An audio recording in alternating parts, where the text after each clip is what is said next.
চারদিকে প্রচণ্ড গরম পড়েছে আষাঢ় মাসের কাঁঠাল পাকার। তো এই যে অতিরিক্ত গরমে কিন্তু সবাই অসুস্থ হয়ে যাচ্ছে, শরীর ঘেমে ঠান্ডা কাশি জ্বর। তো যাই হোক আমারও হয়েছে, এই সিজনে তো হবেই। তো একদমই কিছু খেতে মন চাচ্ছিল না, ভাবলাম যে একটু গরুর মাংস আর চিতই পিঠা বানিয়ে খাওয়া যাক। আসসালামু আলাইকুম, সবাই কেমন আছেন? আলহামদুলিল্লাহ আমিও ভালো আছি মোটামুটি। গলার ভয়েস দেখে বুঝতে পারছেন খুব বেশি সুস্থ না।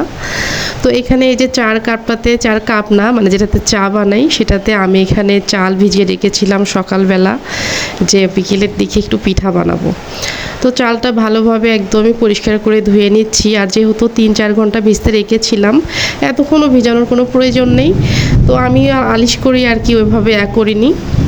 তো এবার আমি চালটা ধুয়ে নিয়ে ব্লেন্ডারে দিয়ে দিচ্ছি। তো অনেক সহজেই কিন্তু ব্লেন্ডারে চাল ব্লেন্ড করে চিতই পিঠা বানানো যায়। শুধু চিতই পিঠাই না, তেল পিঠা, পাটিসাপটা পিঠা এবং গোলা, যেগুলো পিঠা নর্মালি আমরা বানাই, সব ধরনের পিঠা হয়।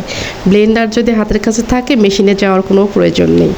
তো এখানে আমি দেখুন কত সুন্দর করে ব্লেন্ড করে নিয়েছি। আর এই যে ব্যাটারটা দেখুন এত সুন্দর সফট, মানে কোনো রকম দানা পেকে নেই, একদমই সফট হয়ে যাচ্ছে। তো এবার আমি সবগুলো চাল ব্লেন্ড করে নিলাম। এখানে 2 কাপের মতো চাল নিয়েছিলাম। এরপরে স্বাদ অনুযায়ী লবণ দিয়ে দিলাম। লবণ না দিলে তো একদমই অসম্পূর্ণ থেকে যাবে। এরপরে কুসুম গরম পানি করে নিয়েছি। পানিটা আমার আঙ্গুলে সবে এবং সবেও না, খুব বেশি গরম পানি দেওয়া যাবে না। তো এবার আমি এই যে ব্লেন্ডার মাঝে মানে দিয়ে দিচ্ছি গরম পানি। তারপরে একটু একটু করে মিক্সড করে পিঠা বানানোর জন্য একটা সুন্দর ব্যাটার বানিয়ে নেব। এটা কিন্তু পারফেক্ট হতে হবে, খুব বেশি গরম পানি দেবেন না, যেহেতু টাটকা চালের গুঁড়ি হয়ে যাচ্ছে এটাতে খুব বেশি গরম পানি দেওয়ার মানে দরকার হয় না। তো এবার আমি এটা ভালোভাবে ফেটিয়ে নেব নেড়ে চেড়ে, কারণ চিতই পিঠা পারফেক্ট হওয়ার জন্য এটা কিন্তু অনেকটা সময় ধরে হতে নাড়াচাড়া বা ফেটানো, যেটাই বলুন না কেন, করতে হয়। আর প্রথমবারে দেখুন কত সুন্দর পারফেক্ট পিঠা হয়েছে। এই যে আমি দিয়ে দিচ্ছি, একদমই সুন্দর ফুলকো ফুলকো অসংখ্য ছিদ্রযুক্ত চিতই পিঠা হয়ে যাচ্ছে। আমরা কিন্তু নর্মালি শীতের সময় চিতই পিঠা থেকে বিভিন্ন রকম পিঠা বানিয়ে খেয়ে থাকি, কিন্তু আমার প্রতি বছর মানে বছরে যখন যেটা খেতে মন চায়, শীত হোক বা গরম হোক, তখন সেটাই বানিয়ে খাই। তো বর্ণ এসে বলতেছিল, আম্মু আমি তো এই পিঠা খাই না, এটা পানি পিঠা, আমি খাবো না।